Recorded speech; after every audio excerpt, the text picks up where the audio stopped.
Boa tarde a todos. Nós estamos reunidos para mais uma tarde de seminários de petróleo e gás natural e nós vamos ter início então com a apresentação do Jonathan em processo de tratamento no refino de petróleo. Então, Jonathan, agora fica à vontade, obrigado, viu? E Tá boa certo, professor. apresentação.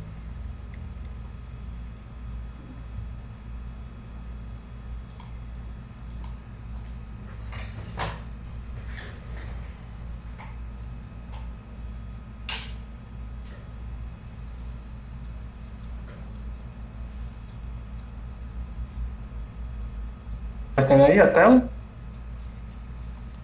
Sim, está começando a entrar. Pode colocar. Coloca agora o PowerPoint, né?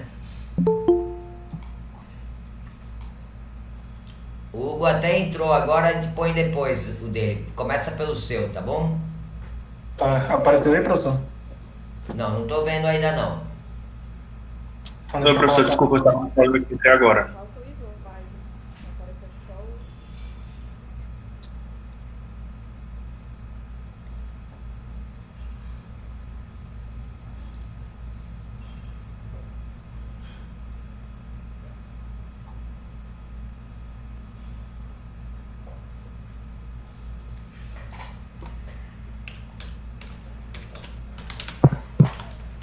Agora foi? Tá dando pra ver, sim, pode ir. Pronto. Tá. Certo. Certo. Boa tarde, pessoal. Meu nome é João Danasca. Sou aluno do mestrado aqui da FRN. E o tema que foi sorteado para mim foi o processo de tratamento no refino de petróleo. Bom, qual seria o objetivo dos processos de tratamento, né? Os processos de tratamento no refino do petróleo têm como objetivo retirar dos derivados as substâncias consideradas impróprias, como, por exemplo, compostos sulfurados, os compostos nitrogenados e os compostos oxigenados, pois eles promovem um aumento no índice de corrosão e de poluição. Existem padrões comerciais de qualidade exigidos, né, para você poder vender os produtos que são refinados a partir do petróleo. Então, a gente também pode dizer que outra finalidade desses processos seria aumentar o máximo possível a rentabilidade das ações destiladas. Bom, de modo geral, um processo de tratamento tem como função atingir um ou mais dos seguintes objetivos. Primeiro, seria a eliminação de compostos de enxofre, com um foco maior no sulfeto de hidrogênio, que é o H2S. Também eliminação dos compostos de nitrogênio, separação e eliminação de materiais asfálticos, uma correção da coloração dos produtos formados e uma maior estabilidade dos produtos também. Os tipos de tratamento. O que determina o tipo de tratamento a ser empregado são os fatores de eliminação de enxofre e a melhoria de estabilidade do produto. Esses compostos de enxofre e de nitrogênio, como tem no slide anterior também, eles são substâncias que são muito ativas no processo de degradação dos derivados. Então, a sua remoção promove uma maior estabilidade do produto e também uma melhora na cor e no odor também do refinado, né? Então, vamos lá. O primeiro tratamento que eu peguei aqui para falar foi o hidrotratamento. Ele é um processo onde as frações de petróleo são submetidas a hidrogênio na presença de um catalisador com a finalidade de eliminar halogênios, oxigênio, enxofre, nitrogênio e alguns metais pesados também. Essa eliminação ocorre também para que seja atendido os percentuais mínimos de poluentes exigidos pela legislação. Esse processo é utilizado em todos os cortes de petróleo, como, por exemplo, os resíduos atmosféricos e a vácuo, o diesel, querosene, gases como o GLP, nafta e entre outros também. Aqui tem um esquema do processo de hidrotratamento. E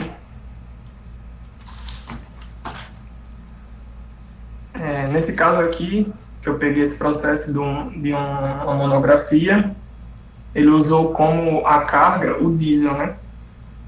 Diesel provindo de destilação. Esse diesel entra por aqui, entra no início do processo e é bombeado até uma certa pressão para que seja misturado com o fluxo de gás hidrogênio. Essa mistura de hidrogênio e do diesel, ela é pré-aquecida até chegar no forno, onde o resto do calor é adicionado nesse forno para que a mistura chegue na temperatura necessária para a reação.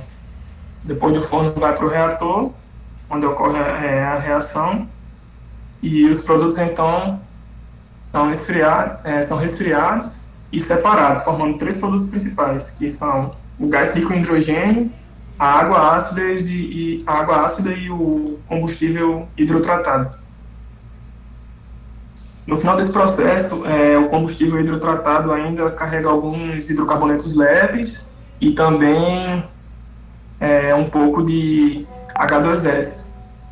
Então, ele tem que ser encaminhado para uma torre de retificação com vapor para eliminar esses 2 compostos, principalmente o H2S, e também depois sofre um processo de secagem para retirar a água que foi formada na reação.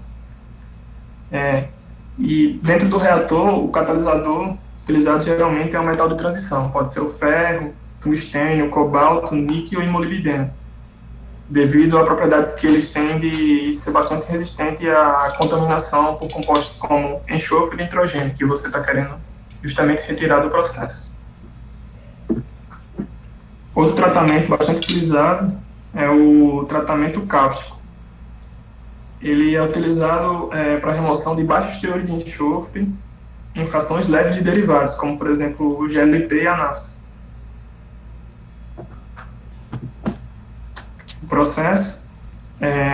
Nesse processo é utilizado uma solução de hidróxido de sódio, ou então hidróxido de potássio, para lavar a fração do derivado.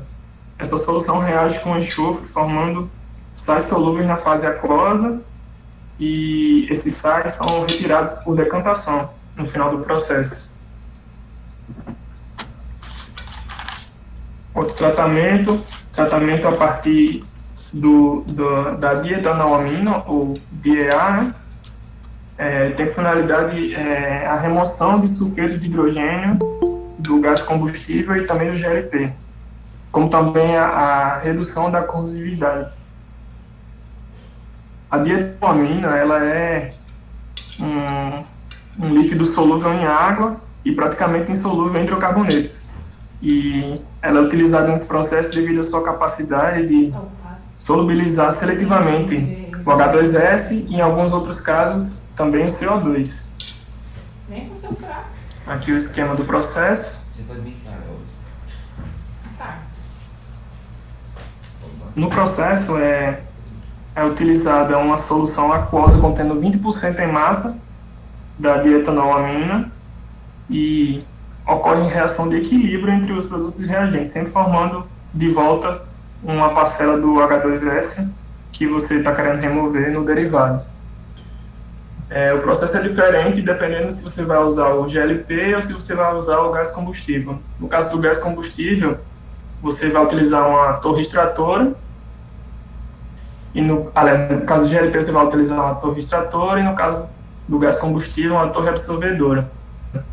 E a dietanolamina, ela sempre é recuperada no final do processo, nessa torre regeneradora. O que acontece é o seguinte: quando ela sai dessas torres aqui anteriores, ela está rica em H2S, então ela passa por essa torre regeneradora, onde tem aqui aquecimento, o gás sai um gás ácido em cima e a dietanolamina sai no fundo e volta sendo reaproveitada para o processo. Um processo bastante eficiente esse daí. Pronto, mais um tratamento é o tratamento Merox. É um tratamento químico muito utilizado também na indústria para extração e adoçamento de frações leves e intermediárias, como querosene, diesel, GLP, nafta e outros. O que seria esse adoçamento, né? O adoçamento, ele consiste em você transformar os compostos de enxofre em outros compostos menos prejudiciais, só que sem precisar utilizar um processo de separação para remover eles do produto. Você apenas apenas reage e transforma os compostos em disulfitos, no caso. Já no caso da extração, realmente ocorre uma remoção efetiva dos compostos de enxofre no produto. No processo, de uma forma geral, é utilizado um catalisador organometálico, a fitalocianina, e ela fica dissolvida numa solução de hidróxido, então fica no leito fixo, dependendo do que você vai fazer, se você vai fazer um adoçamento ou a remoção do enxofre, no caso da extração. Aqui o esquema para o caso do adoçamento.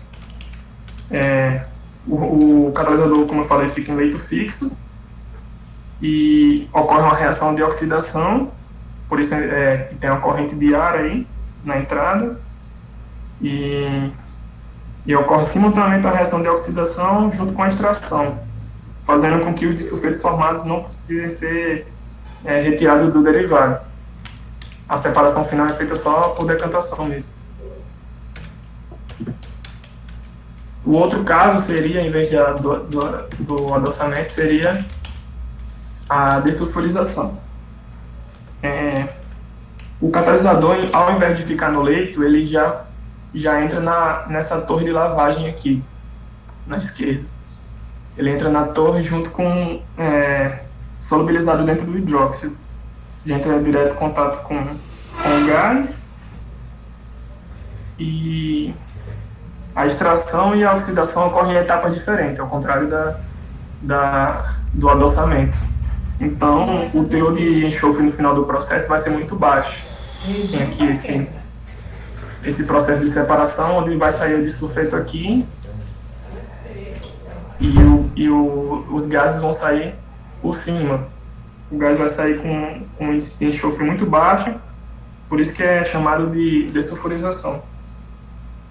Existem também outros processos de tratamento, só que não são tão utilizados, eu não achei pertinente colocar aqui, mas vale mencionar o processo do tipo Bender, que ele melhora a qualidade do querosene de aviação, mas não é um processo muito utilizado, é um processo bem específico. Então eu deixei só esses 4 processos mesmo, e as referências: o Thomas, o livro do Thomas, Fundamentos de Engenharia do Petróleo, livro do Cardoso, Petróleo do Poço ao Poço, e onde eu achei a monografia que tem o esquema do tratamento do diesel, que eu coloquei lá no primeiro tratamento, do hidrotratamento. Bom, era isso. Obrigado. Passo a palavra para o professor.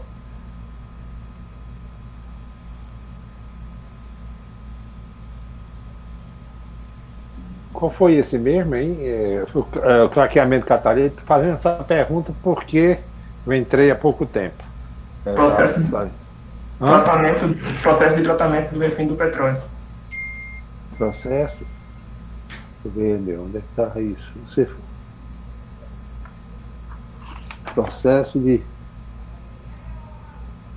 do refino de petróleo. Trabalhou pouco, viu? Muito pouco mesmo. Deixou para fazer as coisas de última hora, e isso aí tem muita coisa para ser colocado. Inclusive, suas figurinhas foi tirada do curso do professor Afonso, tudinho, que já não foi do professor Afonso. O professor Afonso já tirou de outros também, mas aí não foi nem mencionado na referência bibliográfica. Eu acho que essas coisas a gente tem que ou levar a sério ou então esquecer. Porque eu não posso dizer nem muita coisa não, porque eu só peguei, digamos, 5 minutos finais da história, talvez nem tanto isso. Mas, bom, foi rápido demais. É isso que eu queria dizer. Enquanto eu estava tentando me ligar tudinho, eu entrei e já tinha terminado.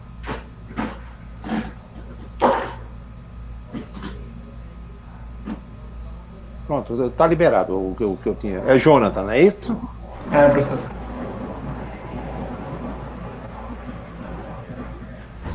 Então é resultado. Posso botar a apresentação agora, professor? Vai ter alguma pergunta? Pode sim, eu peço desculpa porque me chamaram aqui, eu queria só fazer uns comentários antes para a apresentação anterior, tá bom? Deixa eu pedir, só um minutinho, viu, Hugo? Obrigado, viu? Desculpa que a gente alterou como é que fala? Não, tranquilo, professor. Tava com problema para conectar. Ah, não tem importância. Então, Jonathan, eu tenho umas perguntas. Deixa eu ver onde que eu tô aqui. Só um minutinho. Eu tenho umas perguntas acerca da tua apresentação, tá bom, Jonathan? Tá, professor. Gostei muito, tá certo? Eu achei que é um assunto muito relacionado com os processos, né? E por conseguinte, para nós que somos formados em engenharia química. Você é formado em engenharia química, né, Jonathan? Sou, professor. Legal. Então, o problema do enxofre, eu pensava que você ia continuar. Você fez o tratamento do enxofre, qual mais? Você não fez os outros tratamentos só de adoçamento mesmo que você apresentou? Foi o adoçamento, o hidrotratamento, o da dietanolamina e o Merox. Certo, e o Merox? É que você terminou com o Merox justamente quando me chamaram aqui, quando você estava no Merox, aí você encerrou, né? Porque no tema do seu trabalho, é só a parte do enxofre mesmo, o tratamento do enxofre, é isso? Não, seria no caso do refinado. Só que aí, quando eu peguei na literatura, só achei esses quadros, principalmente no livro do Cardoso, não tinha falando de outros. Aí eu não sei se era para colocar tratamento da água também. Pois é. Fiquei na dúvida. Essa que ficou uma dúvida para mim, pena que o professor Afonso teve problema com a internet, né? Porque assim, você tratou a dessulfurização, né? Com o processo de hidrogenação, com o processo de soda cáustica e tudo. Aí eu senti falta de outros processos de tratamento do refino. É isso que eu gostaria de ver. Exatamente. Faltou o Bender, processo Bender, isso mesmo. Foi feito às pressas mesmo e não houve uma pesquisa direito para fazer um trabalho melhor. Eu só fiz comentar. Outra coisa, Jonathan, com respeito a você citou uma monografia, já que você citou na hora da apresentação, era interessante identificar, entendeu? Então esse é um assunto, como a gente está fazendo tudo público hoje em dia, né, Jonathan? Então assim, acaba a gente tendo esse compromisso também de referenciar. Mas deixa eu só falar uma coisa. Esse assunto é muito importante, tá? Esse teu assunto é um assunto muito importante. Você conseguiu abordar os processos. Eu gostei da qualidade, você explicou os equipamentos, eu achei que ficou bom, tá certo? Agora, a própria Maiara que vai apresentar hoje, ela esteve nos consultando dos processos auxiliares, né, Maiara? Ela esteve nos consultando. Quando é assim, se aparecem dúvidas, isso vale para os outros também. Essa interação que nós temos, tá certo? Porque existem outros processos, mas foi bom que você apresentou com qualidade, descrevendo, né, o processo catalítico, processo de absorção com ammeia e tudo. Ficou bom, você explicou, deu para entender. Outra coisa que eu gostaria de destacar na tua apresentação, Jonathan, é que o nosso grupo não é só de engenheiros químicos. Então, às vezes quando você fala alguns comentários como absorção, como catálise, que você falou um outro, tô esquecendo agora um outro exemplo, e que não necessariamente, mesmo a pessoa que está cursando engenharia química tem aquele conceito. Então às vezes é bom introduzir um pouco mais, explicar o processo. Por exemplo, a oxidação que você falou com ar ficou muito boa, tá certo? Gostei muito.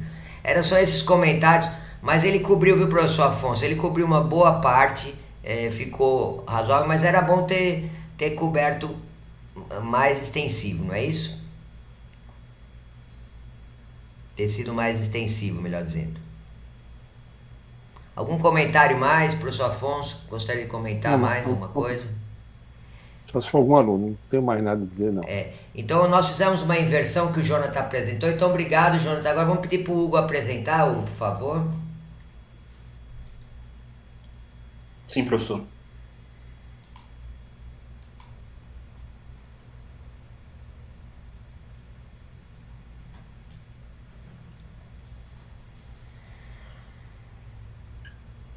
Meu slide está aparecendo aí. Vocês Tá, conseguem me ouvir direito? Tá sim, Ok, tá dando tudo em para ordem. ouvir, tá beleza, tá ótimo. Bem, meu nome é Hugo. Primeiramente, peço desculpa porque eu tive um problema e não pude apresentar semana passada. Mas meu nome é Hugo, eu sou aluno do mestrado e eu vou apresentar o craqueamento catalítico no refino de petróleo.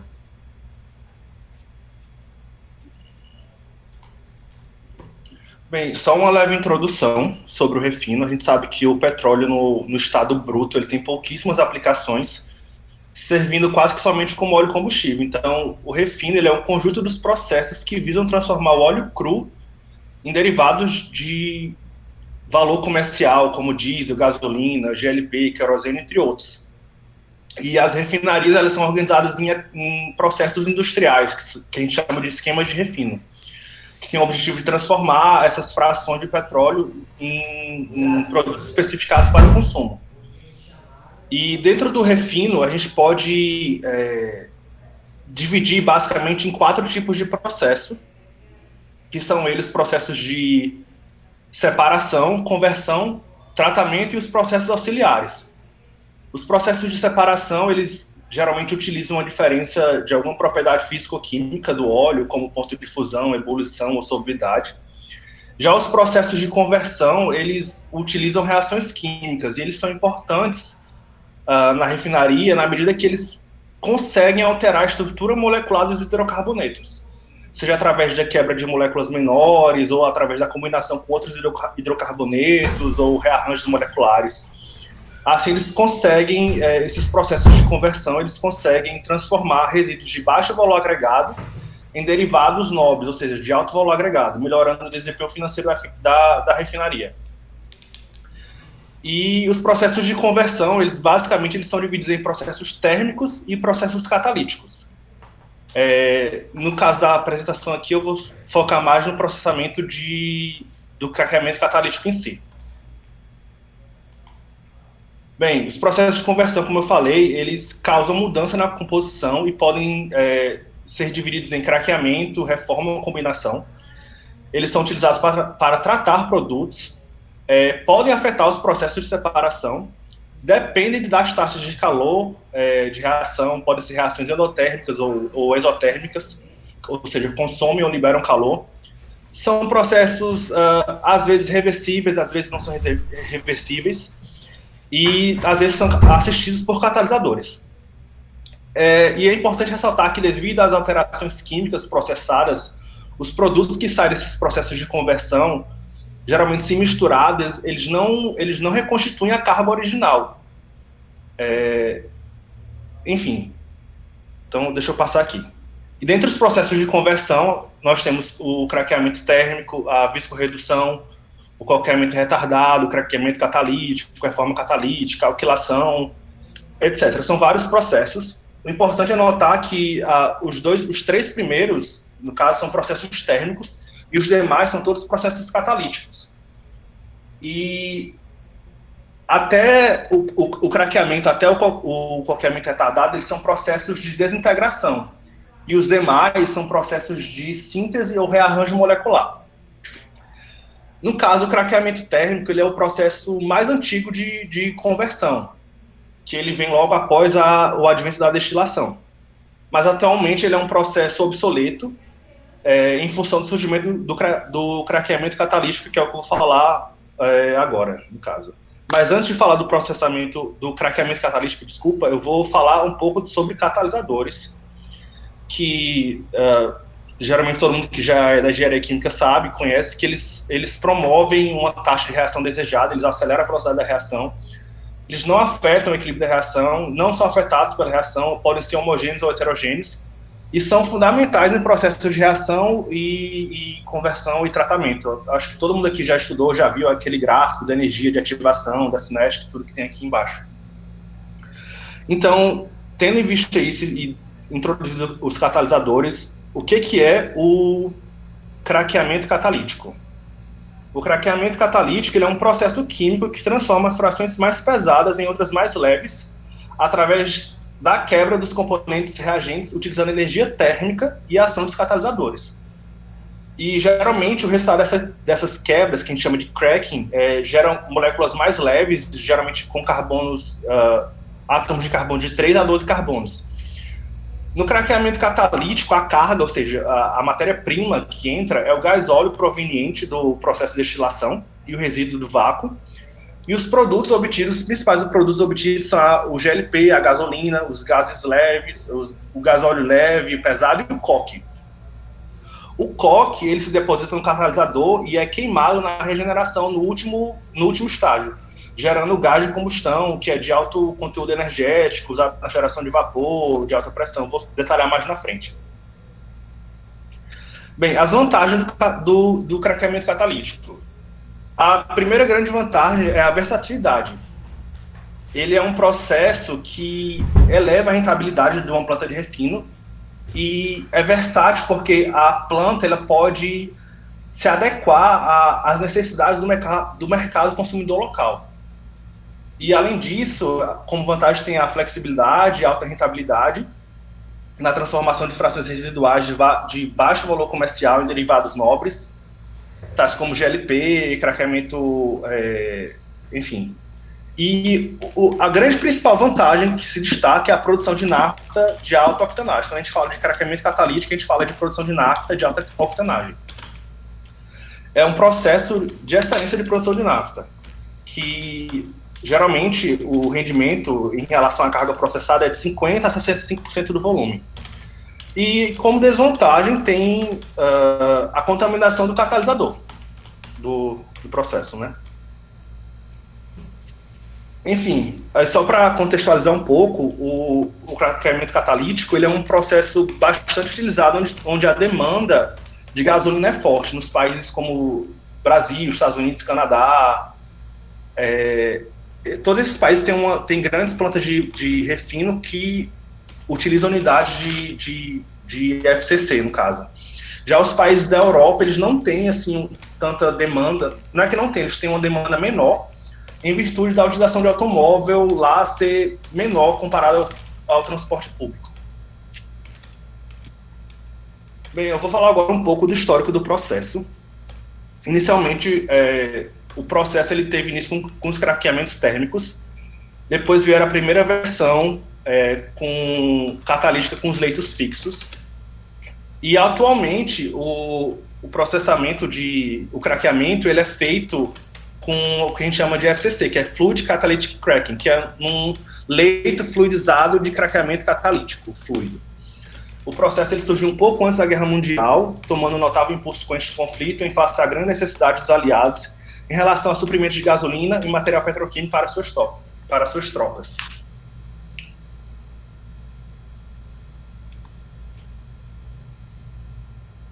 Aqui tem um pequeno histórico do processo, de como a gente chegou no craqueamento catalítico atual. Primeiramente, a gente teve o craqueamento térmico, que foi um processo original realizado num reator simples, que utilizava calor para a quebra de moléculas de destilados pesados em bateladas, transformando em produtos mais leves, e visava principalmente a produção de gasolina. Depois teve a modificação com a introdução do leito fixo de catalisador, que, embora tenha conferido uma maior flexibilidade ao processo, dado pelos reatores em paralelo, não possibilitou que o processo se tornasse contínuo. Posteriormente, a introdução dos elevadores para a incorporação do catalisador regenerado ao reator foi o primeiro esboço de um processo contínuo, que depois se consolidou com o aparecimento dos processos em leito fluidizado, chegando no cenário atual, que é o craqueamento catalítico com leito fluido, enfim, o FCC. Eu sempre me embanando para falar. E a partir daí, teve o desenvolvimento de novos catalisadores, o reator se transformou cada vez mais em uma espécie de vaso de separação, que a gente chama de riser, que é como se fosse um tubo vertical, e chegando também a processos com duplo estágio de regeneração, para regenerar o catalisador, remover o coque dele, enfim. E também, com o passar do tempo, os catalisadores se tornaram mais ativos. Bem, esse gráfico aqui, ele só mostra o efeito do craqueamento catalítico comparado ao craqueamento térmico, que a gente pode ver que com craqueamento catalítico há uma maior conversão de gasolina e também menor produção de coque. Se vocês podem comparar lá no primeiro gráfico e vindo comparado até 1990, eu não estou vendo direito aqui, há uma menor, com o avanço do processo, houve uma menor deposição de coque e o aumento do rendimento da produção de gasolina, né, no caso. Pronto. Então, a gente tem as características do reator de leite fluidizado. Ele é um processo totalmente contínuo. As reações de craqueamento ocorrem no vaso denominado reator, e a regeneração dá-se em outro vaso, chamado regenerador. Há a presença de circulação do catalisador nesses dois vasos, e o catalisador é constituído de partículas que são transportadas entre o reator e o regenerador. Bem, como características físico-químicas do processo, a gente tem as pressões um pouco acima da atmosférica e temperaturas em torno de 500 graus Celsius. Então a gente tem, para exemplificar um pouco das reações primárias, como o craqueamento de parafinas. Você pode ver o dodecano, ele é craqueado, ele gera buteno e hexano. O craqueamento de naftalênicos, o isonaftaleino gera o ciclohexano e depois o propeno, e também pode ocorrer o craqueamento de aromáticos, como a gente vê pelo 1-butil-naftalênico gerando naftaleno e 1-buteno. E uma equação simplificada do processo de craqueamento catalítico é justamente essa aqui, que é a do gás óleo paranífico gerando isoctano, propano e butano. O isoctano é justamente a gasolina de alta octanagem. E o propano e o butano é o que a gente chama de GLP, o gás de cozinha. Bem, os principais equipamentos de unidade de FCC são o forno. Essa figura que eu tirei do slide do professor Afonso. São o forno, o riser, que geralmente eles têm um comprimento de 50 metros, eles são como se fosse um reator de transporte pneumático ascendente. É como se fosse uma espécie de tubo vertical, onde ocorre o transporte da matéria-prima, no caso. Aí tem os vasos separadores, que são compostos por ciclones e strippers. Tem o regenerador do catalisador e tem a torre fracionadora. Aqui é mais um esquema mostrando como a gente pode ver ali, o 1 é o reator, no caso, o 2 é o regenerador, e o 3 é a caldeira, que algumas pessoas também chamam de forno, e o 4 é a torre de fracionamento. Eu vou detalhar mais isso mais na frente, vou mostrar um vídeo mostrando todo esse processo para vocês. Aqui é só mais um exemplo do processo. E aqui é um esquema simplificado. Essa figura, ela mostra uma representação do processo de craqueamento do petróleo em si. A gente pode ver que ela é uma reação endotérmica, e na parte inferior da imagem, a matéria-prima entra ali onde tem o nome alimentação, e a alimentação se combina com o material quente do catalisador, e essa mistura, ela entra numa média de temperatura de 550 graus Celsius. E devido à formação dos gases de craqueamento, essa mistura se expande e sobe rapidamente pelo riser, chegando até o reator, com uma velocidade de aproximadamente 40 metros por segundo, é bem rápido. E como a reação é endotérmica, quando a mistura chega lá no reator, há uma queda de temperatura, geralmente de 50 graus Celsius. E ao final do cracking catalítico, o catalisador é separado da mistura, passando pelo regenerador. Esse processo ele produz um acúmulo de carbono no catalisador, chamado coque, que eu já falei anteriormente. E para que esse catalisador seja reutilizado, o coque ele é queimado no regenerador. E durante essa queima chega até uns 760 graus Celsius, mais ou menos assim. Eu vou mostrar um vídeo que exemplifica melhor esse processo. Aqui é só outra figura mostrando detalhadamente, mas é a mesma coisa. Então, o processo de craqueamento catalítico ele consiste basicamente em 3 estágios. A reação, a separação e a regeneração. Na reação, ela ocorre inicialmente dentro do riser, que é um reator de transporte pneumático ascendente. Aí, nesse primeiro estágio, o gás óleo pré-aquecido, que entra na alimentação, onde tem o nome feed, ele é injetado no riser e é colocado em contato com o catalisador que está vindo do regenerador. Instantaneamente, ocorre a formação de vapor de água, que faz com que a mistura fique fluida e migre para cima do riser, e onde ocorre a separação, onde tem um stripper. Depois ocorre a separação, no caso. Nesse segundo estágio, o catalisador é separado dos gases por ciclones instalados na saída do riser. Após a separação, os gases eles são enviados para a coluna de fracionamento, porque a coluna não tá aparecendo aí, mas é onde tem o nome flue gas, no caso eles são enviados para a coluna de fracionamento, para a separação das diferentes frações, e o catalisador é enviado para o stripper, que é um separador específico na etapa para separar, no caso, as partículas sólidas do gás, e remove os hidrocarbonetos remanescentes também dos poros do catalisador. E, por fim, a gente tem a regeneração. O catalisador ele é encaminhado, na maioria das plantas, por gravidade, ao regenerador, onde o atmosférico de oxigênio é usado para queimar o coque a temperaturas elevadas em torno de 700 graus Celsius, para restaurar o catalisador e recuperar a sua atividade catalítica. A energia que é liberada durante essa queima do coque também serve para ser aproveitada durante o processo, para a produção de vapor, posteriormente na planta de refino.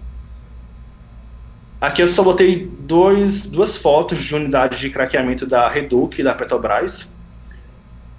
E eu vou botar esse vídeo, que ele tá em inglês, mas dá para entender, e ele explica basicamente o processo. The main purpose of the FCC unit is to convert high-boiling petroleum fractions to high-value transportation fuels such as gasoline, jet fuel, and diesel. FCC unit comprises 4 principal component systems as follows: riser or reactor, regenerator, flue gas system, main fractionator. This video summarizes the process and the function of each component. An important part of the refining process takes place in the facility's Fluid Catalytic Cracker, or FCC unit. In the FCC unit, heavy hydrocarbons from crude oil are broken or cracked into smaller hydrocarbons, which can then be processed into gasoline and other fuel products. The heavy hydrocarbons are first fed into a reactor, where they mix with the catalyst. The heavy liquid hydrocarbons are converted into lighter hydrocarbon vapors as they travel up the reactor. At the top of the reactor, the lighter hydrocarbon vapors are separated from the catalyst. The hydrocarbon vapors then flow to the main distillation column. The catalyst falls down the side of the reactor, where it moves through a slide valve to a piece of equipment called the regenerator. During the reaction, a layer of carbon called coke forms on the catalyst that must be removed. Inside the regenerator, air is added, and the coke on the catalyst is burned off. The catalyst is then fed back to the reactor through a slide valve, and the cycle is repeated. When the coke is burned off the catalyst, this creates products of combustion called flue gas. The flue gas flows out the regenerator and enters a system comprised of multiple pieces of equipment, which remove any remaining catalyst particles present. The regenerator and flue gas system comprise the air side of the FCC unit. The last piece of equipment in the flue gas system is called the electrostatic precipitator, or ESP. The ESP removes small catalyst particles using static electricity. While the ESP is energized, it creates sparks, which are sources of ignition. The main purpose of the FCC unit is to convert high boiling petroleum frac. Deu para ouvir o som? Beleza, o inglês de primeira. Beleza, então continuando. Eu tenho outro vídeo, mas eu vou deixar para depois porque eu tenho medo de passar o tempo. Bem, então a gente chegou agora nas características do catalisador. Geralmente, os catalisadores utilizados no processamento de craqueamento catalítico são zeolitas e outros compostos como sílica, alumínio e caolin. Normalmente ele é um pó granular, um pó granular finíssimo, branco e de alta área superficial, que quando ele é atravessado por uma corrente gasosa, ele se comporta como um fluido. Aqui é a fórmula da zeolita e a estrutura cristalina dela, que eu botei só para vocês terem uma ideia de como ela é mais ou menos. E no processo, o catalisador ele sofre muitas variações de temperatura, o que acaba afetando a sua vida útil. Geralmente um catalisador dura em média um mês, porém nem sempre é fácil manter a manutenção dos catalisadores e fazer a troca deles numa planta de processo de refino. Então é importante prezar pela vida útil do catalisador e utilizar um catalisador que seja forte no processo de cracking, no caso. Dessa forma, nesse contexto, os catalisadores eles precisam ter algumas características, e a gente pode citar a resistência ao atrito, que elas devem suportar o impacto entre si, com as paredes da unidade de circulação.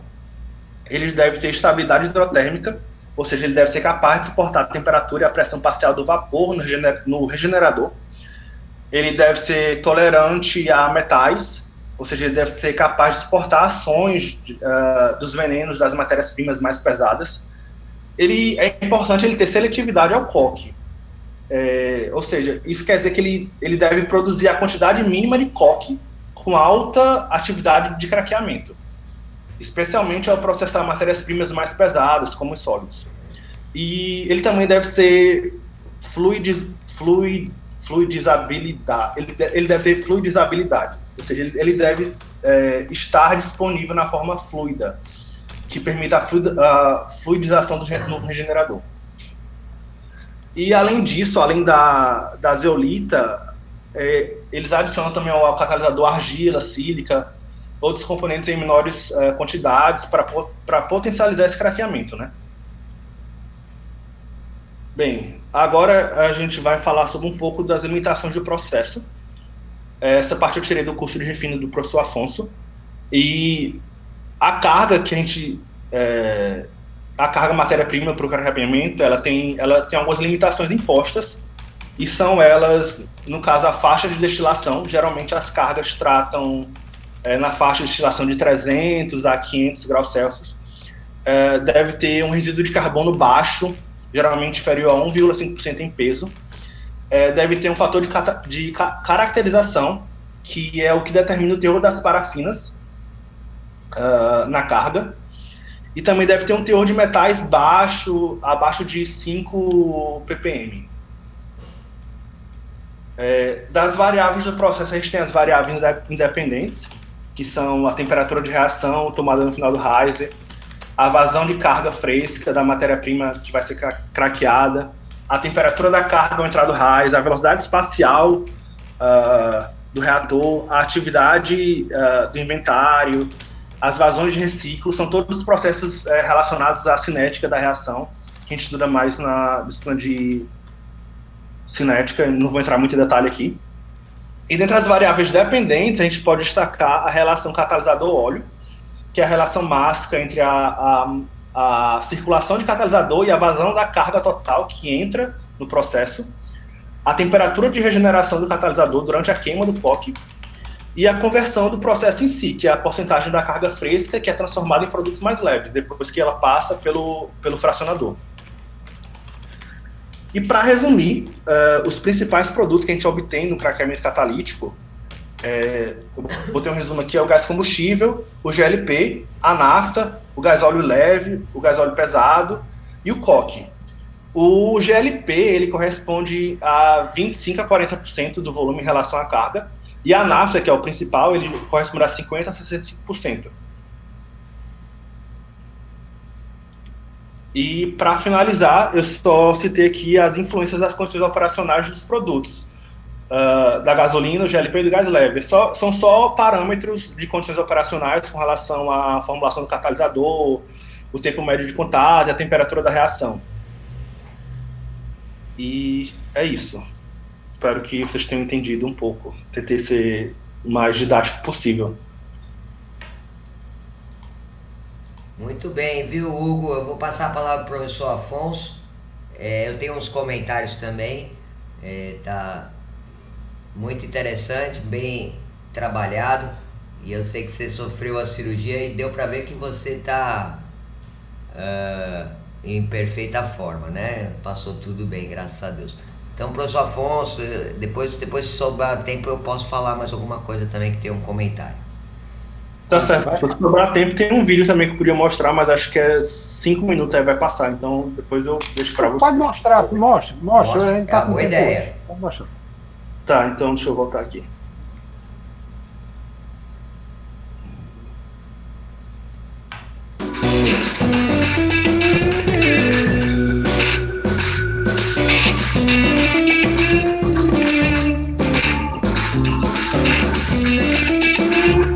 Maximiza, Hugo. Temos a operação partir do forno. 1. Liga-se o ventilador do forno, fornecendo o Obrigado, Neidinha. Iniciamos a operação partir do forno. 1. Liga-se o ventilador do forno, fornecendo o comburente. 2. Gera-se uma centelha como ignição. 3. O gás natural passa pelos queimadores, iniciando a combustão. Dá-se a partida da bomba de alimentação, que fará passar a carga pelo forno, a fim de pré-aquecer esta. A carga encaminha-se para o riser, onde se mistura ao catalisador, que sai do regenerador, iniciando-se assim a reação. A carga agora misturada ao catalisador no riser vem para o vaso separador. Nesse percurso é que ocorrem as reações de craqueamento. No vaso separador, a carga já craqueada, junto com o catalisador, são encaminhados para os ciclones.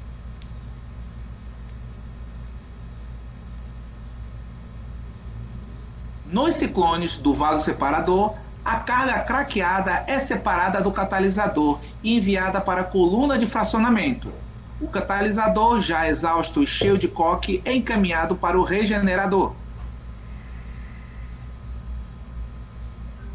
No stripper é adicionado vapor, para que qualquer hidrocarboneto arrastado pelo catalisador se desprenda dele e, por fim, ser encaminhado para a torre de fracionamento.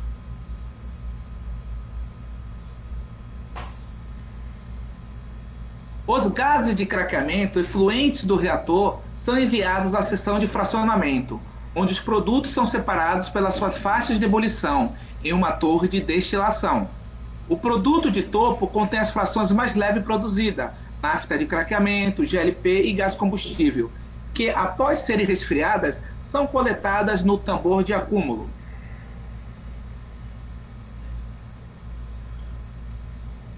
Os óleos de reciclo leve e pesado são os produtos laterais da fracionadora. Esses dois cortes são constituídos de moléculas médias e pesadas que foram parcialmente craqueadas. O produto de fundo da fracionadora é constituído de frações pesadas, residuais de craqueamento e de partículas de catalisadores, que foram arrastadas pela corrente gasosa que deixou o reator.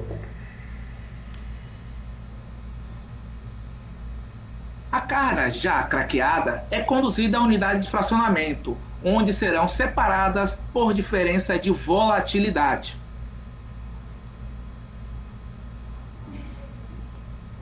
Os produtos fracionados seguem agora para a unidade de recuperação de gases e unidades de tratamento.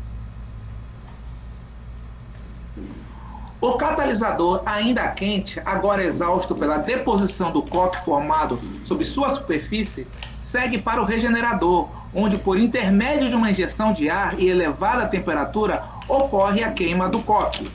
Assim como sua atividade restabelecida, o catalisador é novamente enviado para a base do riser. O conjunto riser-vaso separador regenerador é denominado conversor. Regeneração do catalisador. Catalisador mais carbono, coque, mais oxigênio vão gerar catalisador mais monóxido de carbono. Como na prática esta reação é incompleta, a maior parte do gás formado é o monóxido de carbono. Ao retornar do stripper, o catalisador entra no regenerador e passa pelos ciclones. O catalisador exausto recebe injeção de ar, oxigênio, para que este reaja com o coque. O oxigênio do ar reage com o coque aderido no catalisador, formando CO, monóxido de carbono. O catalisador está regenerado agora e passa novamente para o riser.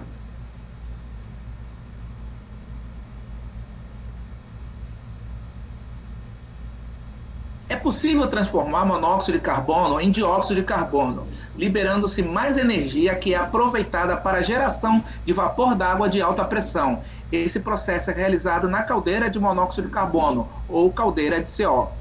Os gases de combustão provenientes do regenerador caminham para uma câmara de orifício ou câmara de expansão, onde a pressão é reduzida ao nível necessário à operação da caldeira de CO. Caldeira de CO é o equipamento onde o monóxido de carbono produzido na combustão parcial do coque é queimado, produzindo vapor d'água de alta pressão, sendo os gases resfriados antes de ser lançado à atmosfera. O vapor produzido é consumido na própria área ou fornecido às demais unidades da refinaria. Na caldeira de CO, o monóxido de carbono é oxidado pela combustão, transformando-se em dióxido de carbono, CO2.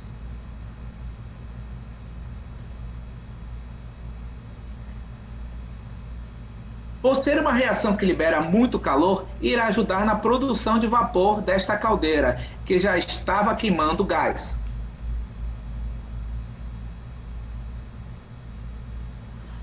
Após a torre de fracionamento, as cargas produzidas partem para a seção de recuperação de gases, mas isto é assunto para uma próxima aula. Continue aprendendo em Universo do Ensino Tecnológico. Muito bom. Pronto, era isso. Era só para mostrar mais a parte da queima do coque e da geração de vapor. Beleza, muito didático. Foi bom que, de uma maneira bem didática, deu todo o processo e acho que deu para entender. E aí, Oswaldo? Sou eu que vou fazer as perguntas? Se você tiver alguma pergunta. Eu tenho um comentário, professor. Eu tenho comentário, é só comentário. É só comentário. O craqueamento catalítico foi escolhido como um dos assuntos por ser, juntamente com a destilação, principais operações, os principais processos que tem dentro de uma refinaria. A refinaria, só existe uma refinaria se ela começar com a destilação. A menor refinaria possível é uma tipo essa que nós temos aqui em Guamaré, que tem uma torre de fracionamento, ou torre de destilação atmosférica, aquela simples. Então, pronto. E a refinaria vai aumentando sua complexidade em função do que ela produz, do que ela vai produzindo. Como essa nossa, só na destilação atmosférica, tira a nafta, o querosene, o diesel, esse negócio, e o RAT, que é o resíduo da atmosfera, que sai para a vácuo, uma refinaria já um pouco mais, que tem um pouco mais processo, né? E resíduo de vácuo, ainda você pode fazer alguma coisa, você joga dentro de um sistema de conversão, no caso, de um craqueamento catalítico, é a parte principal, onde você vai retirar todos os produtos de valor agregado para jogar no mercado consumidor. Então é isso. Então, eu puxei especificamente a destilação e o craqueamento catalítico, por craqueamento de uma maneira geral, mas como o Hugo falou bem, isso tudo começou com um térmico, e o craqueamento térmico é coisa do século, né, do século XX, foi início do século XX, mas século XIX, final do século XIX, e a primeira vez que foi colocado, só para vocês terem uma ideia, a primeira vez que foi utilizado, todo mundo ficou, na cidade que foi colocado, todo mundo ficou morrendo de medo, porque você tinha temperatura e pressão na unidade de craqueamento, que se explodisse aquele negócio, ia embora toda a cidade por perto. Só para você ter uma ideia do negócio aí, o que era o craqueamento térmico. Que hoje em dia não é mais usado. Existem alguns processos usados ainda, utilizando a viscorredução, ou coqueamento retardado, mas o mais importante mesmo é o craqueamento catalítico, que é onde produz os produtos com maior valor agregado. Pronto, é isso. Muito bom, professor Afonso. Eu estava querendo justamente também ouvir isso, porque junto com a destilação, o craqueamento catalítico ele tem um papel assim muito forte na refinaria, né? E eu queria lembrar a todos que FCC também é a sigla da Fábrica Carioca de Catalisadores, que eu tive a oportunidade de conhecer lá no Rio de Janeiro, e nós temos a produção de catalisadores. Então, assim, existe, assim como a parte energética, que demanda muito nas destilações, na parte da refinaria, a parte econômica, né, é um ônus para a parte econômica, a destilação na questão energética. Os catalisadores também são responsáveis pela parte econômica, porque o craqueamento catalítico é a operação que está sendo utilizada em relação ao craqueamento térmico que antigamente utilizava-se, como o professor explicou.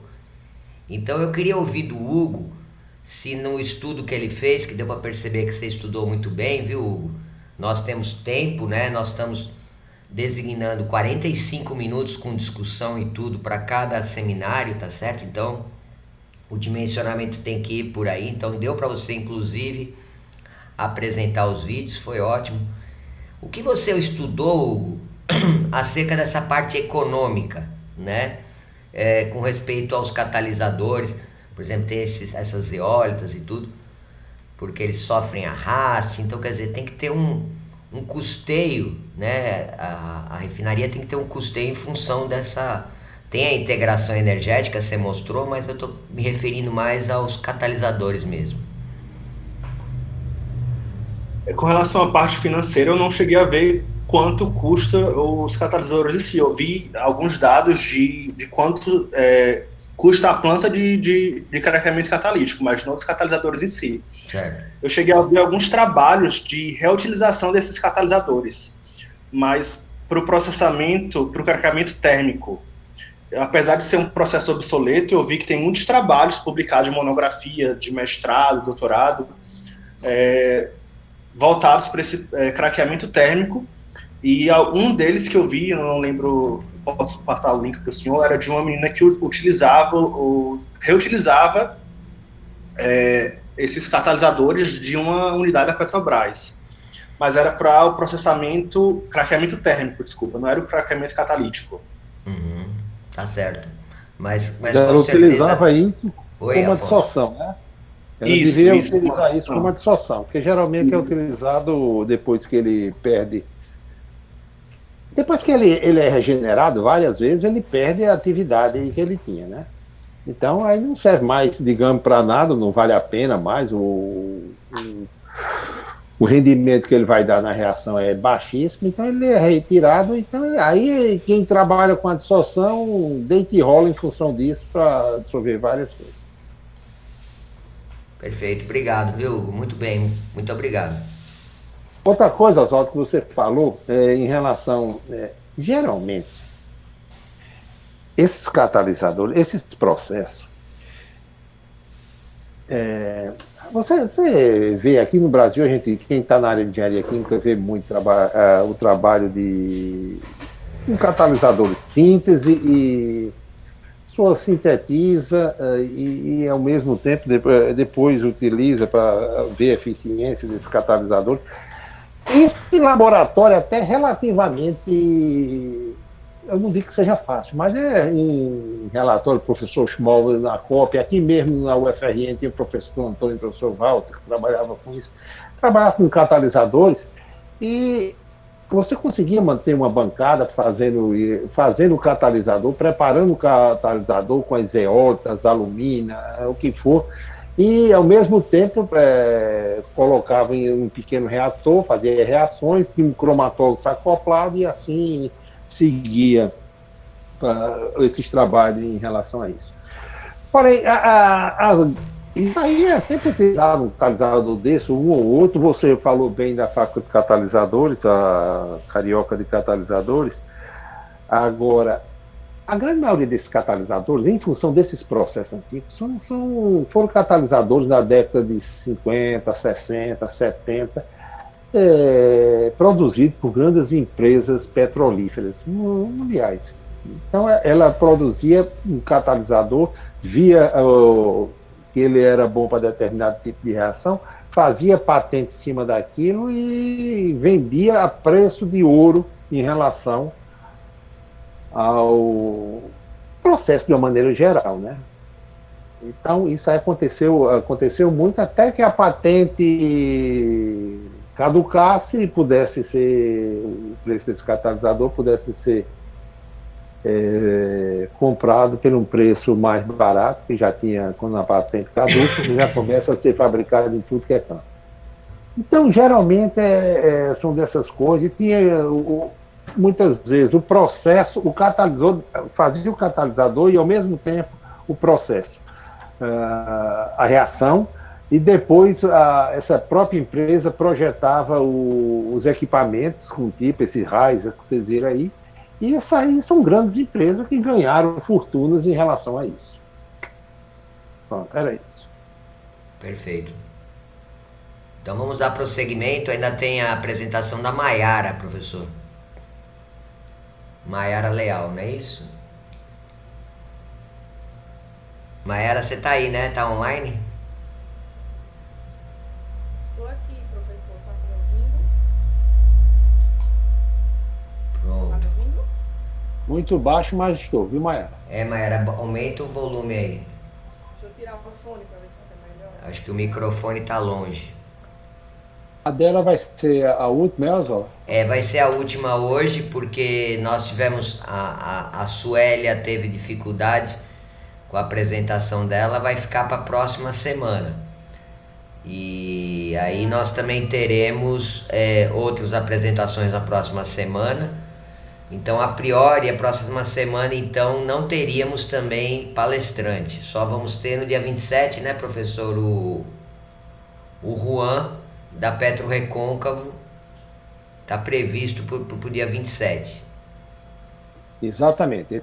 Ele vai falar sobre a Petro Recôncavo, que, de uma maneira geral, o que a Petro Recôncavo vai fazer no Rio Grande do Norte, e vai lançar até um programa de trainee que a Petro Recôncavo está querendo implantar aqui no Rio Grande do Norte para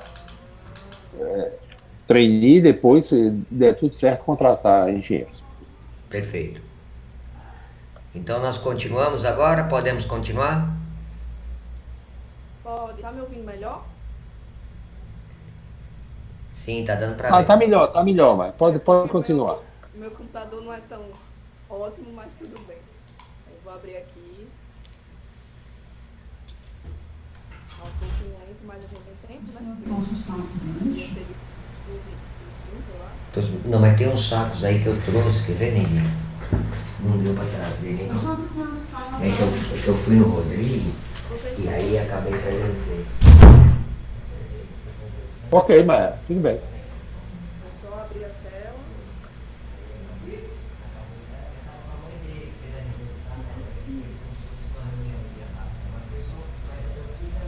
Pronto, vai certo? Ok.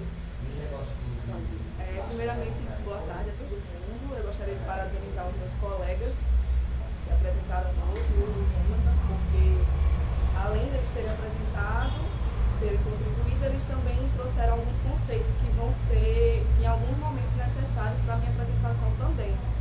E, como a gente pode ver, os temas muitas vezes se conversam entre si, e isso mostra a integralização, né, dos assuntos que a gente está abordando. Então, eu sou aluna de Engenharia Química da graduação. Os nossos docentes são o professor Dr. Afonso, o professor Dr. Osvaldo, e o tema que foi sorteado para mim foi processos auxiliares no refino de petróleo. Vamos lá. Primeiramente, eu trouxe um sumário, mais ou menos, do que a gente vai abordar aqui nessa conversa que vamos ter. Primeiro, vamos passar pela introdução do processo em refinarias, bem por cima, porque o Hugo, praticamente, né, ele deu uma introdução muito boa também, mas eu também vou falar um pouco. Depois, vamos para o consumo e tratamento de água, produção e uso de H2, do gás hidrogênio, que é um assunto muito importante nos processos auxiliares de refinarias. Em seguida, vamos para o processo de recuperação do enxofre, através da matéria-prima que seria o H2S, que a gente vai falar um pouco mais como é que funciona isso, como é que as refinarias fazem esses processos. Depois, tratamento de efluentes, que no caso pode ser tanto para o descarte, correto, né? E existe a legislação ambiental que padroniza que esse descarte seja feito de acordo com critérios estabelecidos, mas também como um reuso, porque a gente já vem vendo as refinarias no mundo inteiro, né? E aqui no nosso caso, a nível do Petrobras, utilizando parte de seus efluentes novamente na sua cadeia produtiva, nos seus processos, dependendo da aplicação, né? Porque sabemos que determinadas operações, determinados equipamentos, eles têm exigências também, as quais o fluido, né, o efluente, ele tem que ter. E aí já entra mais tratamento que você vai empenhar ali para poder aplicar. E com isso, mais investimento também, né? E em seguida, vamos para pincelar só essa parte dos sistemas flex, seriam os sistemas TOSH em português, e também se enquadram para alguns autores em processos auxiliares. Depois teremos as conclusões e as referências. Introduzindo, em relação aos processos em refinarias, como bem o Hugo falou, nós temos esses 4 blocos, isso é um consenso entre os autores, os grandes autores em relação a esse tema, processo de refino e tudo mais, que seriam os processos de separação, conversão, tratamento e os auxiliares. No nosso caso, vamos tratar desse último, e os outros demais colegas, no decorrer, né, vão acabar tocando em diversos temas que têm relação com esses outros 3 de cima também. E no nosso caso aqui, nós temos esses elementos, esses componentes que estão relacionados aos processos auxiliares, e esses primeiros aí seriam utilitários, seriam insumos que são produzidos pela própria refinaria para supri-la em outros processos utilitários, processos mais importantes, até como o professor falou, o processo que determina o que é a refinaria, né, que é o principal, destilação, traqueamento.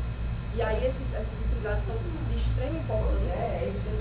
E também temos alguns outros processos auxiliares que vão trabalhar com a questão de padronização dos efluentes, emissões, né, que a gente não sabe, pode ser que é um problema para a emissão atmosférica. Então aí entra a responsabilidade social e ambiental da empresa. E o último que seria a parte mais de segurança, porque o sistema flex que vai falar, ele está acoplado, ele está automatizado com o todo, e ele é sempre como se fosse uma válvula de escape, né? Como se fosse um equipamento de segurança de fato para o todo, para os outros processos que estão ocorrendo, os equipamentos e tudo mais. Então ele sempre está integralizado com tudo. Inicialmente a gente vai falando do consumo e tratamento de água em refinarias.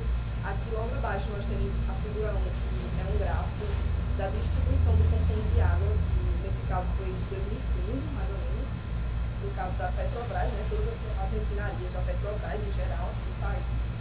E nós podemos ver que de cara a água de resfriamento, que seria usada nas torres de resfriamento, é o maior consumidor de água. Isso sem contar que as próprias refinarias são um grande consumidor de água, assim, disparado. E essa operação, né, esse equipamento, ele acaba por ser o maior consumidor. Em segundo lugar, nós temos a água de caldeira. Nós sabemos que a caldeira é muito importante e ela está presente em vários processos aqui, até mesmo nossos colegas falaram, né, em caldeira, geração de vapor, alta pressão e tudo mais. Então ela consome muita água. E depois vem a parte menos expressiva, que seria a água potável em si e os serviços industriais em geral. Mas assim, se fosse dizer o que realmente é significante, seriam esses dois primeiros. E aí eu trouxe esse dado, que é mais ou menos de 2011, mas mais na frente eu tenho dados mais recentes, só para ter uma noção mesmo, no decorrer do tempo, né, de 2010 para cá, o quanto a indústria vem se modificando. O índice de consumo de água média das refinarias, no caso da Petrobras, chegou à estimativa de consumo de 254.093 metros cúbicos de água por dia. Então, equivalente à demanda de água de uma população de mais de 1 milhão de habitantes. Então, realmente, é muita água. E aí, ela é utilizada em várias aplicações. Como eu falei, essas duas são as principais.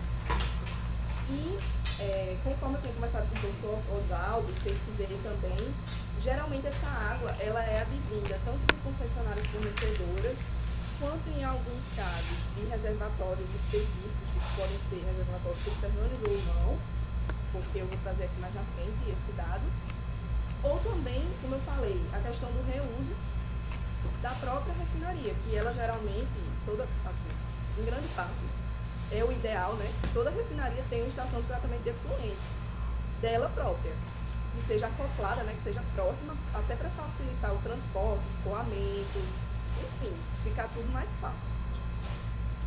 E aí, esses outros dados que eu disse que queria trazer são mais recentes em relação à Petrobras também, todas as unidades dela em 2017, são dados bem atuais. E aí, como a gente consegue ver, a Petrobras ela vem melhorando, né, em relação a essa questão do reuso, porque a gente tem a demanda total de 203,1 milhões de metros cúbicos, eu creio que isso seja anual, porque eu não achei exatamente tipo, quanto tempo era no site da Petrobras, mas creio que seja anual, né, para isso tudo. E aí, a gente tem, dessa quantidade, a gente tem 25,4 milhões de metros cúbicos sendo reutilizados. Isso de forma geral, não só em refinarias, né? Isso tipo Petrobras, nível completo. No caso das refinarias, a gente já consegue ver que tipo, realmente ela consome muito, porque desses 203,1, ela usa 123 metros cúbicos, milhões de metros cúbicos. Então, realmente é uma grande consumidora, os processos demandam muita água, seja em forma de vapor, enfim, condensada mesmo. E aí a captação total, como a gente pode ver, pode vir de depósitos reservatórios superficiais, subterrânea, ou de terceiros, como eu falei, de concessionárias e tudo mais.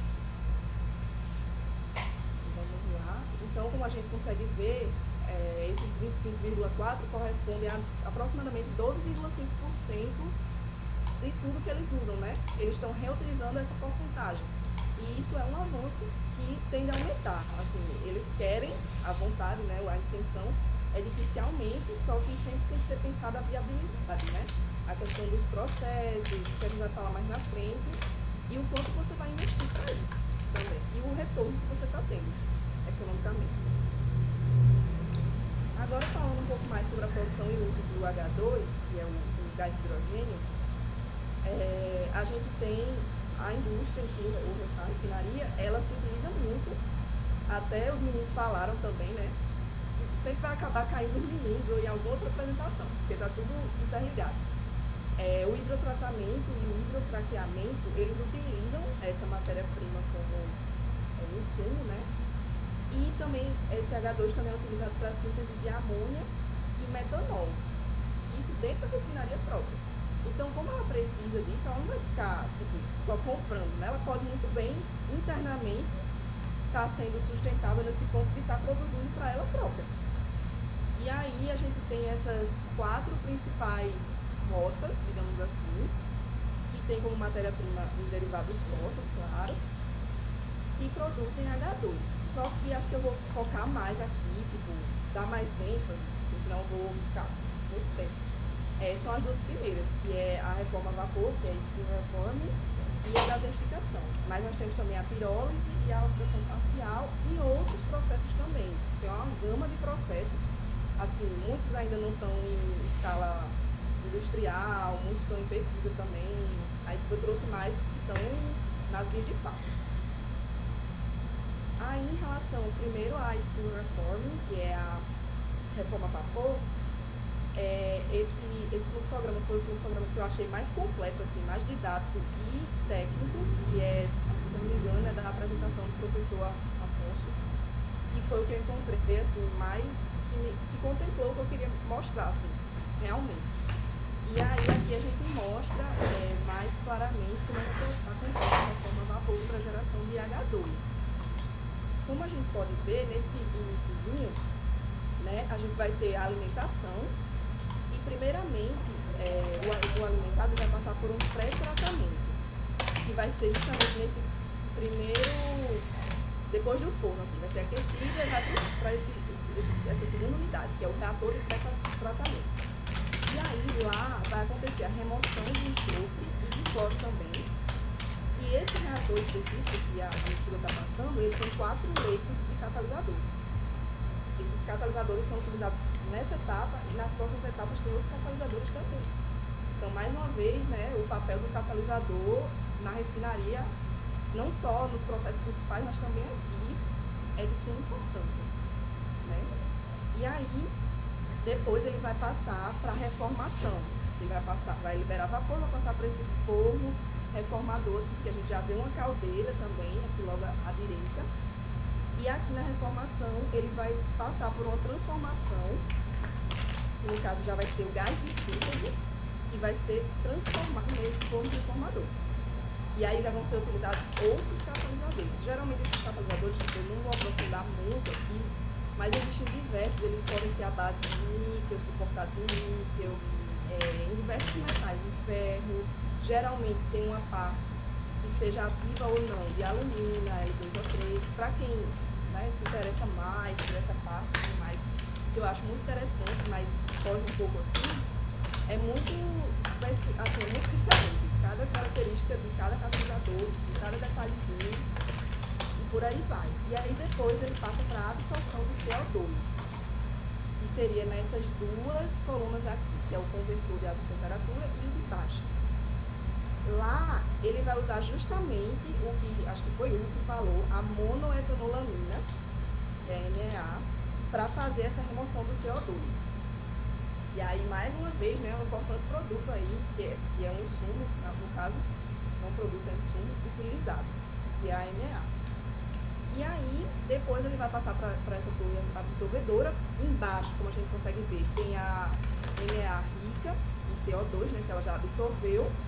Ela vai passar lá por uma torre regeneradora, digamos assim, que nem o catalisador lá no processo catalítico, ele também é regenerado, né? E a MEA, ela vai ser regenerada e vai voltar para o processo normalmente. E o produto, de fato, vai sair no topo. Aí na parte de cima, com a válvula, e vai ser apresentado para o tratamento, enfim, para os processos normais, né? Que a gente já viu. Então, esse é o processo mais usado, inclusive, pela Petrobras. Esse aqui é tipo, o oficial que a Petrobras mais utiliza, segundo as fontes, né, que eu espero que depois os professores podem falar melhor sobre isso.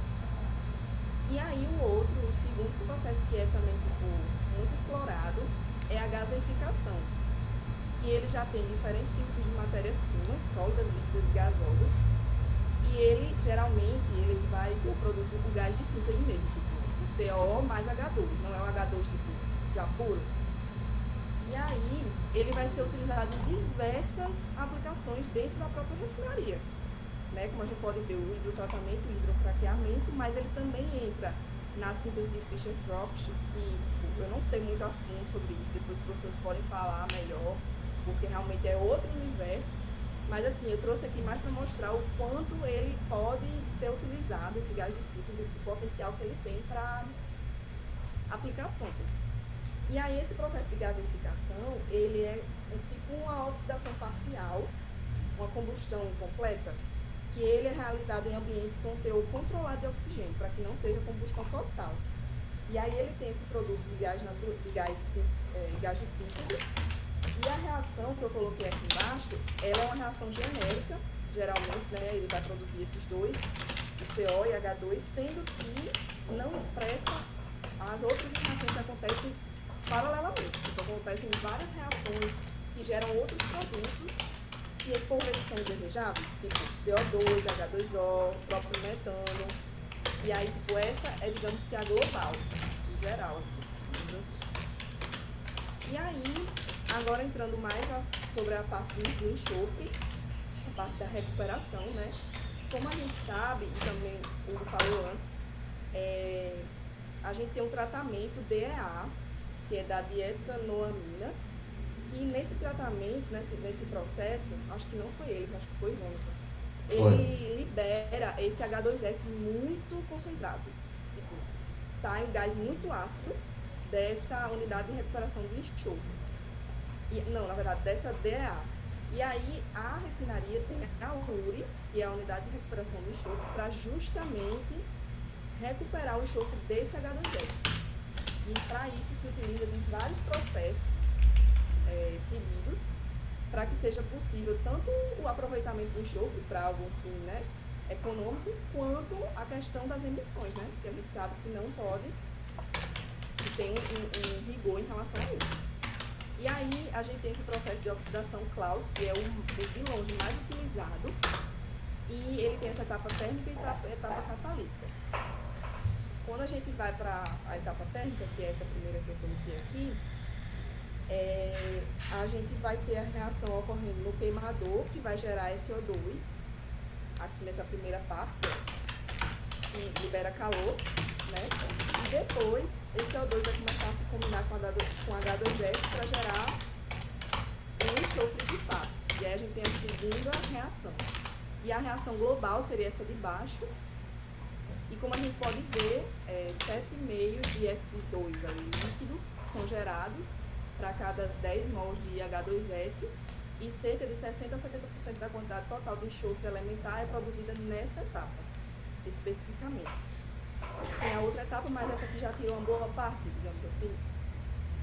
Aí depois a gente vai para a etapa catalítica, que é a segunda etapa, e que ela acontece, ela é bem complexa, ela acontece em várias subetapas, que são justamente o aquecimento. Aqui nesse fluxograma eu vou falar um pouco mais na frente sobre ele. Mas o que a gente tem que entender é que essas subetapas são a primeira do aquecimento, que a gente faz esse aquecimento para que o enxofre ele não condense totalmente, porque se ele condensar, ele vai envenenar o catalisador.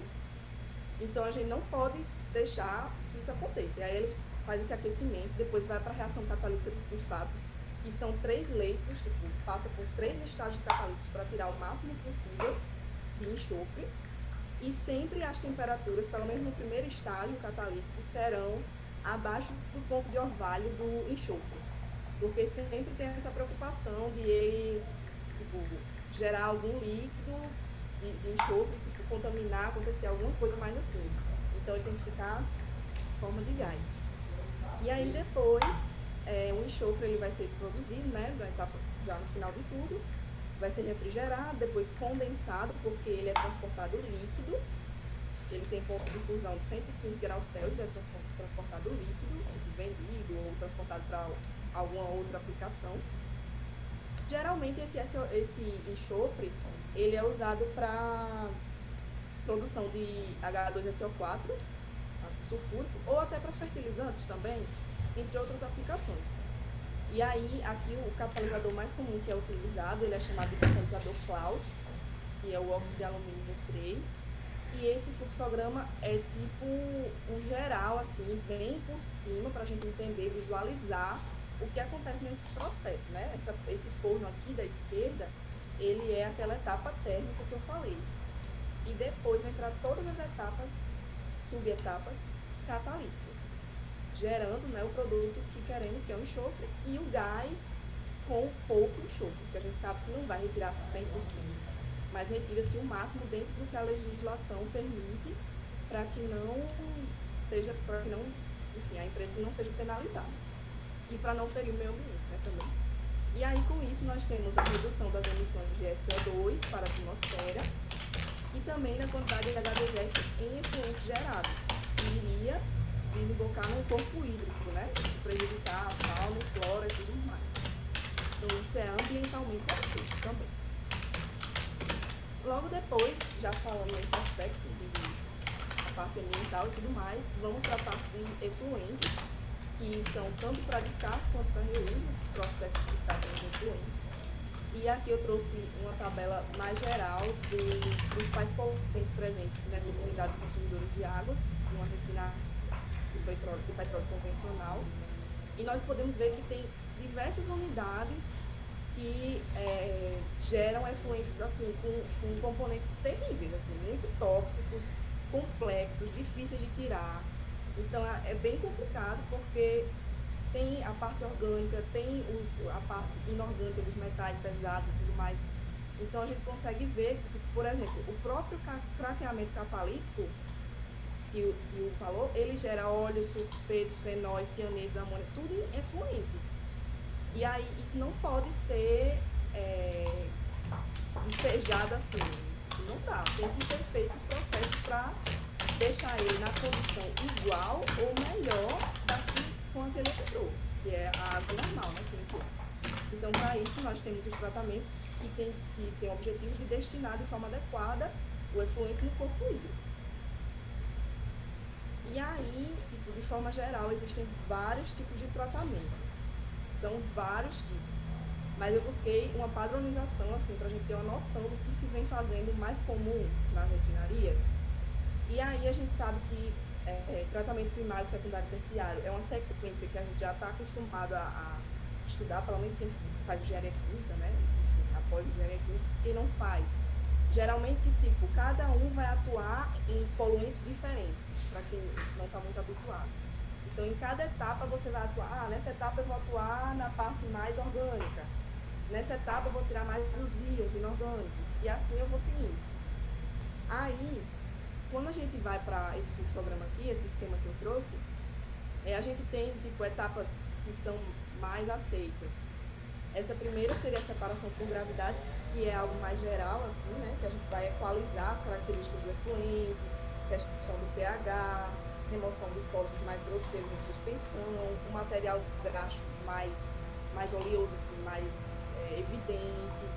E depois, na flotação, a gente vai melhorar essa capacidade, porque a flotação, o processo físico-químico, né, no caso, que vai também ajudar a separação por gravidade, tipo, refinar mais isso que a separação por gravidade não conseguiu criar.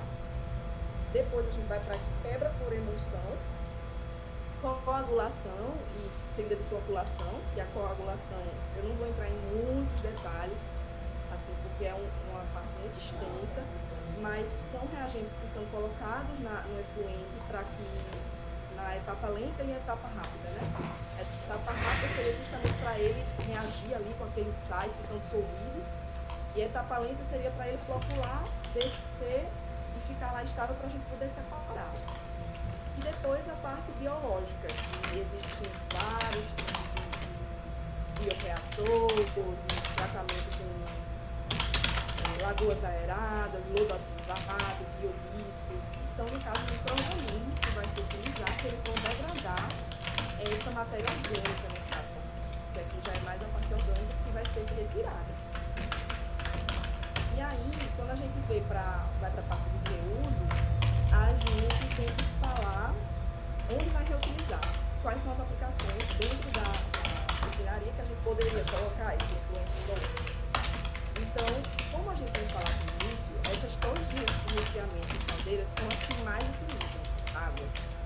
Então, elas consomem muito. Então, existem vários estudos e trabalhos que viabilizam essa questão de utilizar esse efluente já tratado e tudo mais para essa aplicação. Justamente porque eles são os maiores responsáveis pelo consumo de água e daria para se aproveitar. Só que a gente tem um porém, essa alta exigência na qualidade das águas. Porque, como a gente sabe, por exemplo, caldeiras, não sei se todo mundo sabe, mas assim, uma caldeira, ela tem toda uma exigência de água para ser utilizada, porque se a água tiver determinados sais ali, eles vão precipitar e vai encrustar. E aí, desastre, né?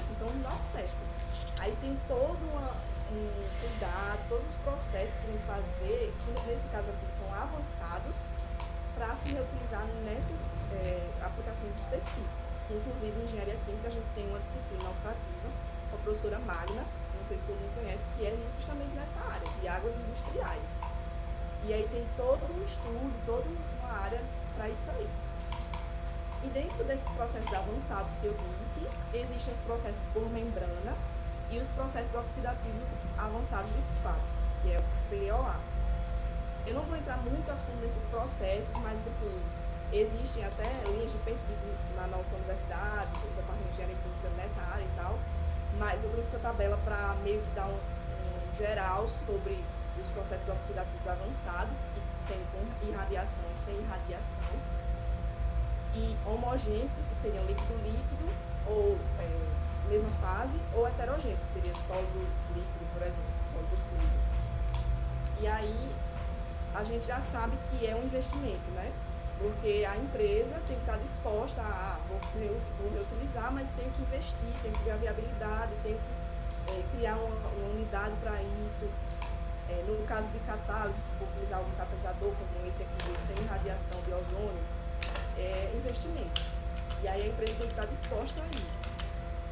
Aí logo aqui eu trouxe não sei se vai executar, um vídeo rapidinho, só para mostrar um processo de membrana, que é essa classe aqui que eu falei, que seria a osmose reversa.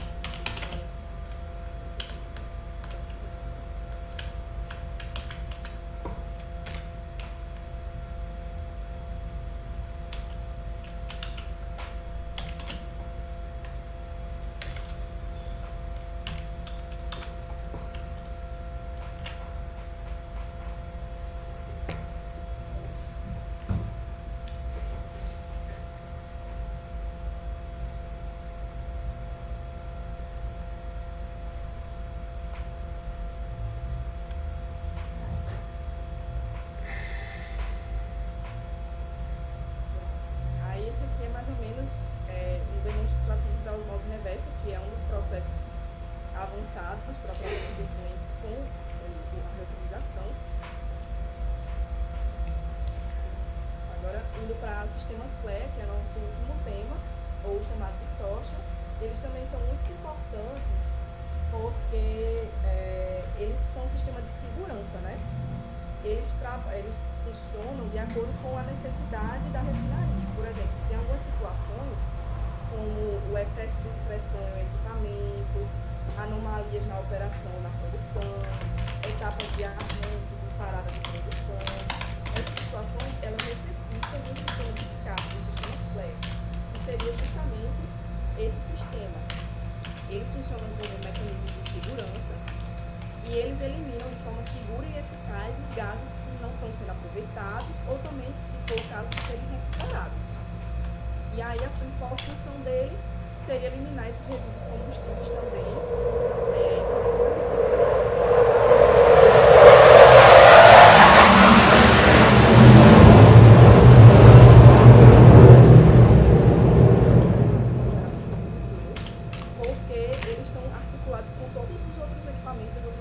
Da refinaria. Então, se qualquer coisa, no ponto tal, em tal unidade aconteceu, já tem que recorrer a esse artifício, né? A esse equipamento, esse mecanismo.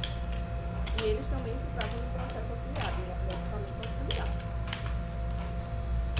Em relação às nossas conclusões, e também as conclusões que eu acabei tendo depois de toda a pesquisa, depois de todo o aprendizado, podemos ver que de longe assim a gente pensa, processos auxiliares, vai só dar ali um apoio e pronto. Sendo que, estudando melhor e expondo aqui para vocês, nós podemos perceber que eles são de suma importância para o bom funcionamento da refinaria, porque eles não são uma coisa isolada, eles estão articulando tudo ao mesmo tempo. Então, eles vão fornecer esses insumos, vão tratar os nutrientes, mas por vezes também vão garantir a segurança, né, como o sistema FLARE. Então, eles têm que estar sempre monitorados, têm que estar tudo em dia, tem que estar articulados com o todo, porque isso é algo muito relevante para o funcionamento do todo, não tirando a relevância dos outros processos primários, mas tendo a mesma relevância igual a deles. E no caso, percebe-se então que estes processos fecham toda e qualquer lacuna que existisse no funcionamento de todos os processos principais de refino. Porque meio que eles estão interligando tudo. Se você tivesse qualquer coisa que tivesse fora ou uma ponta solta, digamos assim, esses processos auxiliares, eles juntam e fecham para a gente ter um funcionamento completo e fechado, e definido. Então essa seria a importância deles. Eu gostaria de agradecer a atenção de todos vocês. Aqui estão as referências utilizadas nessa apresentação. Muito obrigada e vamos aguardar as perguntas.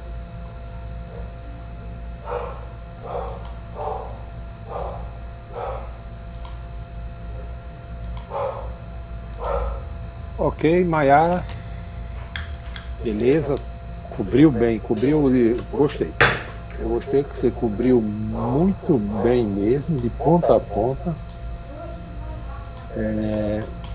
Falou de algumas coisas, inclusive vai ser tema próximo, por exemplo, do gás de síntese, que vai ser Samuel que vai falar. E suma resumo, gostei. Gostei, você fez do seu seminário muito bom.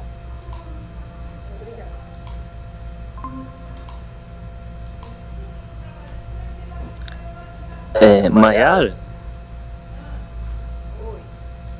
É só uma perguntinha em relação ao tratamento avançado de água, em relação à osmose reversa.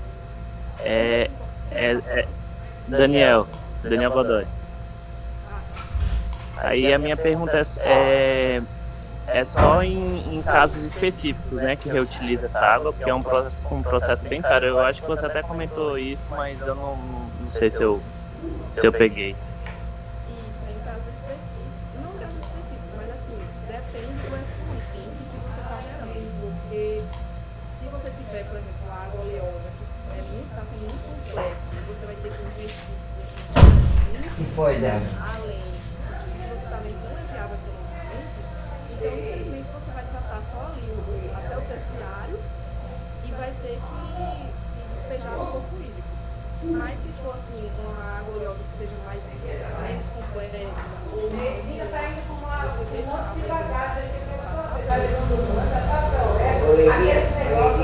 Deu certo nosso vídeo, tchau, bom fim de semana, viu? Bom fim de semana, tchau. Eu vou tomar uma macio, já resolveu. Sim. Então é isso mesmo, entendi. Obrigado, viu? Ótima apresentação.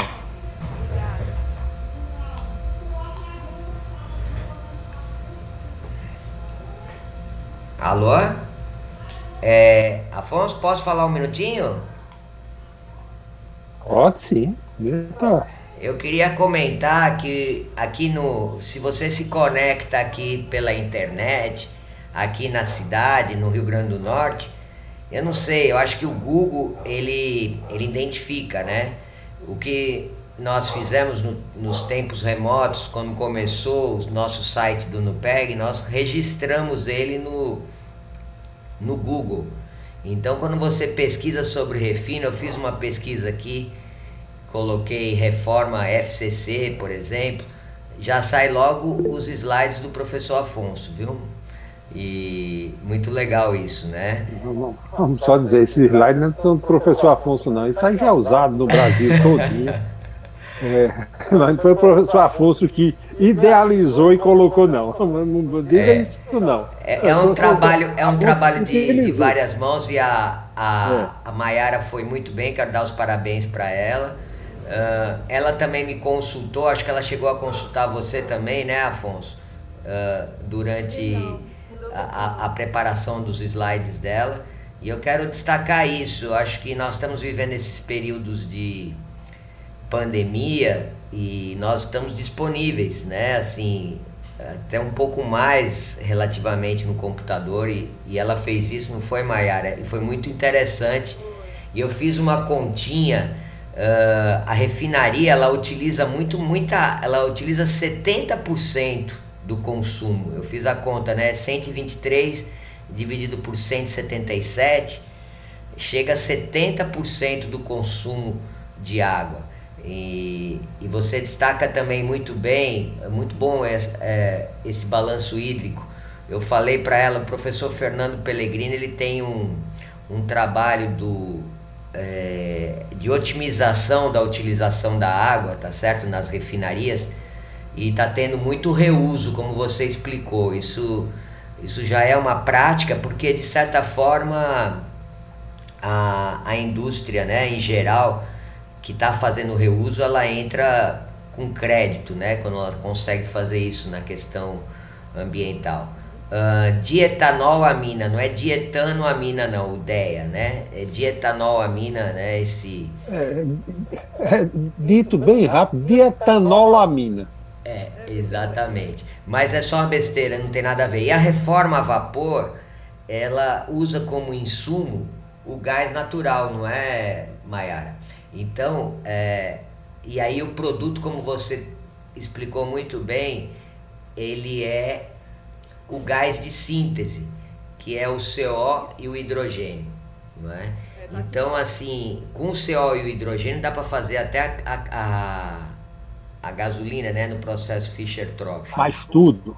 Você tem o carbono e você tem o hidrogênio. Então aí é brincadeirinha de você trabalhar com os dois e sintetizar várias coisas. Exatamente. Então, assim, nós estamos tendo, né, professor Afonso, uma panorâmica. Já tivemos a parte de exploração e produção de petróleo, e agora nós estamos nessa parte de processamento, de refino. Então nós estamos tendo oportunidade de rever, muitas vezes rever, né, ou também de estudar um pouco melhor a parte dos processos que estão no refino. Então eu vejo com muita alegria. Eu queria agradecer a contribuição de todos. Nós estamos tendo aí uma audiência frequente. Eu sei que muitos já tiveram que partir, já saíram, né? Mas, assim, em geral, nós estamos tendo uma boa frequência. Eu queria pedir para que vocês procurem manter esse ritmo, essa motivação. E, Maiara, muito parabéns, viu? Eu achei muito boa a sua apresentação. Deu para perceber o seu empenho, tá certo? É justamente isso que a gente espera, tá certo? Cada um, você tem uma característica de explicar muito boa, tá certo? Isso é muito importante. Tá fazendo pós, não é isso, Maiara? Ou já tá... Não, eu tô na graduação, no sexto período, indo pro sétimo. Eu não consigo... Okay, Na graduação ainda. É que eu não sei porque meu áudio ficou baixo. Mas é isso. Então, pedir a todos aí para se reservar na próxima sexta, que nós também teremos só as palestras. Eu acho importantíssimo que todo mundo esteja assim, assistindo, participando. Eu queria saber se tem alguém que gostaria de comunicar alguma coisa. Graduação, né, Maiara? Legal. Eu não escutei.